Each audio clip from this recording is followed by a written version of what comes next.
আসসালামু আলাইকুম। একাদশ দ্বাদশ শ্রেণীর সুপ্রিয় শিক্ষার্থীবৃন্দ, আশা করছি তোমরা সকলে ভালো আছো। তোমাদের বাংলা বইয়ে সংযুক্ত হওয়া নতুন দুটি কবিতার মধ্যে এটি হলো ঋতুর বর্ণন। প্রত্যাবর্তনের লজ্জা নিয়ে আমি এমসিকিউ আকারে ভিডিও দিয়েছি। এখন এটি হলো ঋতুর বর্ণনের কবিতাটি যদি তোমরা ভালো করে পড়ে না থাকো, আমি প্রতিটি লাইনের ব্যাখ্যা সহকারে তোমাদের জন্য দিয়েছি। তোমরা চাইলে সেখান থেকে দেখে ভালো করে বুঝে এরপর এমসিকিউ পড়তে পারো। এতে করে এমসিকিউ বুঝতে তোমাদের অনেক সুবিধা হবে। তাও আমি তোমাদেরকে কবিতার ব্যাখ্যা সহকারে এমসিকিউ গুলো বুঝিয়ে দিব, আশা করি তোমাদের কাজে আসবে। চলো শুরু করি। আলাওলের জন্ম, এটি জন্ম হবে, বানান ভুল আসছে। কোথায় হয়েছিল? আলাওলের জন্ম হয়েছিল ফরিদপুর জেলায়। আলাওল কোন শতকে জন্মগ্রহণ করেন? আলাওল 1700 শতকে জন্মগ্রহণ করেন। আলাওল এবং তার পিতা পর্তুগিজ জলদস্যুদের কবলে পড়েন কোন সময়ে? এটি হবে 1700 শতকের সময়ে।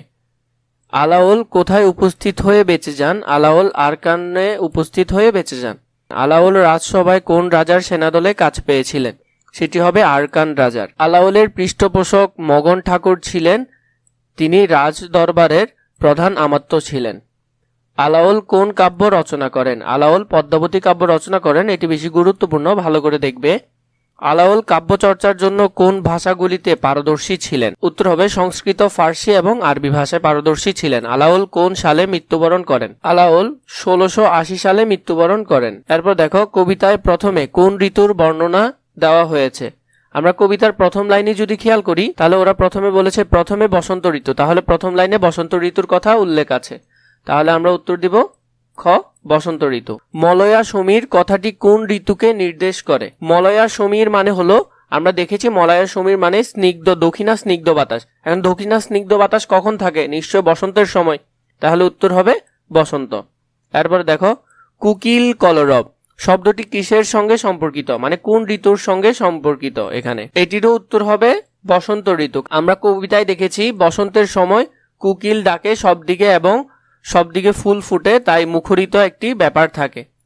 এরপর দেখো 13 নম্বর, নিদাগ সমত্র অতি প্রচণ্ড তপন।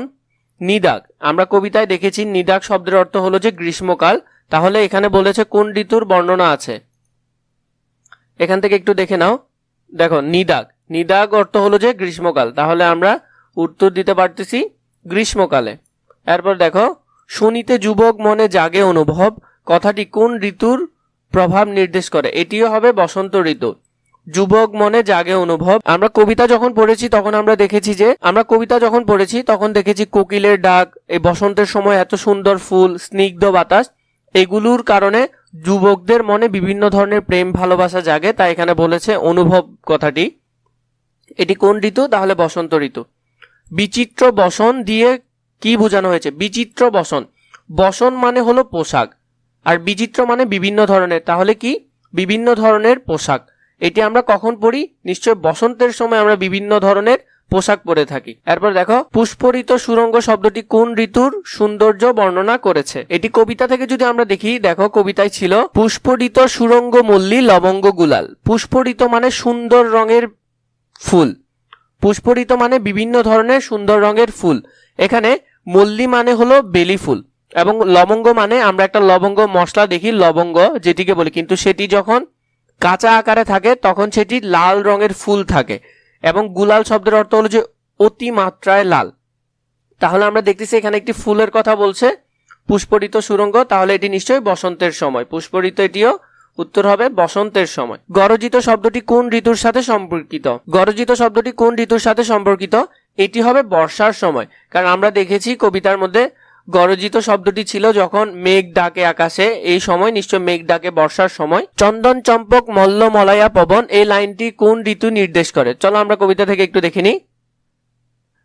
এই দেখো, গ্রীষ্মকালের কথা যখন বলেছে, এর তৃতীয় লাইনে ছিল চন্দন চম্পক মল্ল মলয়া পবন। চন্দন চম্পক বলতে এখানে দুইজন দম্পতিকে বোঝানো হয়েছে, এখানের মধ্যে নিশ্চয় এটি কি হবে? গ্রীষ্মকালে, তাহলে উত্তর হবে এটিও গ্রীষ্মকালে। এরপরে দেখো, চন্দন চম্পক মল্ল মলয়া পবন, এই লাইনটি কোন ঋতু নির্দেশ করে? একটু আগে আমরা দেখেছি গ্রীষ্মকালে, এটি প্রশ্নটি দুইবার এসেছে। আচ্ছা, এরপর দেখো, দম্পতি শব্দটি কোন ঋতুতে সঙ্গীতের মতো আনন্দ নিয়ে আসে? সেটি হবে বসন্তের সময়, উত্তর হবে বসন্তের সময়। মল্লার রাগ কি বর্ণনা করেছে? মল্লার রাগ আমরা দেখেছি মল্লার রাগ কখন আমরা শুনতে পেরেছি? বর্ষার সময় যখন ঝুমঝুম বৃষ্টি পড়ছে, এই সময়টা অনেকটা কিছুটা বাদ্যযন্ত্রের মতো, বা মল্লার রাগ বলতে রাত্রের দ্বিপ্রহরে গাওয়া একটা রাগের মতো লাগছে, এবং এটি নিশ্চয় আমরা দেখেছি বর্ষার পানি পড়ার শব্দের সাথে মিলিয়ে। তাহলে উত্তর হবে বর্ষার মিউজিক্যাল রাগ এটি। অতি দীর্ঘ সুখ নিশীতে পলকে পোহায়, এখানে অতি দীর্ঘ সুখ বলতে ওই যে আমরা দুইটি দম্পতির কথা বলেছি বা যুবক যুবতীদের কথা বলছি, অতি দীর্ঘ সুখ নিশি পলকে পোহায়।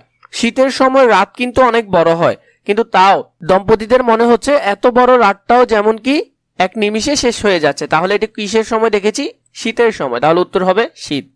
এরপর দেখো তাম্বুল বলতে কি বোঝানো হয়েছে? আমরা দেখেছি তাম্বুল বলতে এখানে পানকে বোঝানো হয়েছে। এরপর দেখো 23 নাম্বারটি, কাপুর কুস্তুরি চুয়া কোন ঋতুতে প্রচলিত? কাপুর কুস্তুরি আমরা দেখেছি শীতের সময় প্রচলিত, কবিতার শেষ অংশের দিকে ছিল। তাহলে উত্তর হবে শীত। এরপরেরটি দেখো, শতত দম্পতির সঙ্গে ব্যাপিত মদন, এখানে মদন কি নির্দেশ করেছে? আমরা দেখেছি শতত দম্পতি, ওই যে দুইজন দম্পতির কথা বলা হয়েছে, বাস্তব অর্থে এগুলো ছিলেন পদ্মাবতী আর রঙ্গসেন। এখানে ওদের যে কথা বলা হয়েছে, ওদের সাথে দেখো ব্যাপিত মদন, ব্যাপিত মদন মানে এখানে প্রেমের দেবতার সাথে তুলনা করেছে। তাহলে উত্তর হবে প্রেমের দেবতা। তোমরা যদি কবিতা ভালো করে না পড়ো তাহলে এটি বোঝাটা অনেক কষ্টসাধ্য ব্যাপার। তোমরা একটু কষ্ট করে কবিতাটি ভালো করে দেখে আসবে। এরপর দেখো রাসে শব্দটি কোন ঋতুর বৈশিষ্ট্য হিসেবে ব্যবহৃত হয়েছে? আমরা কবিতায় দেখেছি রৌদ্র ত্রাসে, এটি কখন হয়? রোদ অনেক প্রচন্ড কখন পড়ে? নিশ্চয়ই গ্রীষ্মকালে। তাহলে উত্তর হবে গ্রীষ্মকাল। তারপর দেখো কীটকুল রব শব্দটি কোন ঋতুতে বেশি শোনা যায়? কীটকুল মানে অনেক ধরনের, এখানে কবিতার সাথে মিলিয়ে যদি পড়ো তাহলে কীটকুল বলতে অনেক ছোট ছোট প্রাণীদেরকে বুঝিয়েছে, ব্যাঙ হতে পারে, এরপরে ময়ূরের কথা উল্লেখ ছিল কবিতায়। এখন ওরা কখন ডাকে? নিশ্চয়ই বর্ষার সময়। তাহলে উত্তর হবে বর্ষা। এছাড়া যদি তোমাদের আরো এমসিকিউ প্রয়োজন হয় তোমরা আমাকে কষ্ট করে জানাবে কমেন্ট করে, তাহলে আমি তোমাদের জন্য আরো রেডি করব। সংক্ষিপ্ত প্রশ্ন প্রয়োজন হলে সংক্ষিপ্ত প্রশ্নের জন্য জানাবে, তাও আমি তোমাদের জন্য রেডি করব। এছাড়া পিডিএফটি যদি প্রয়োজন হয় বা আমাদের ফেসবুক পেজ আকর্ষণ পাঠশালায় মেসেজ দিবে, তাহলে আমি তোমাদেরকে পিডিএফটি দিয়ে দিতে পারবো।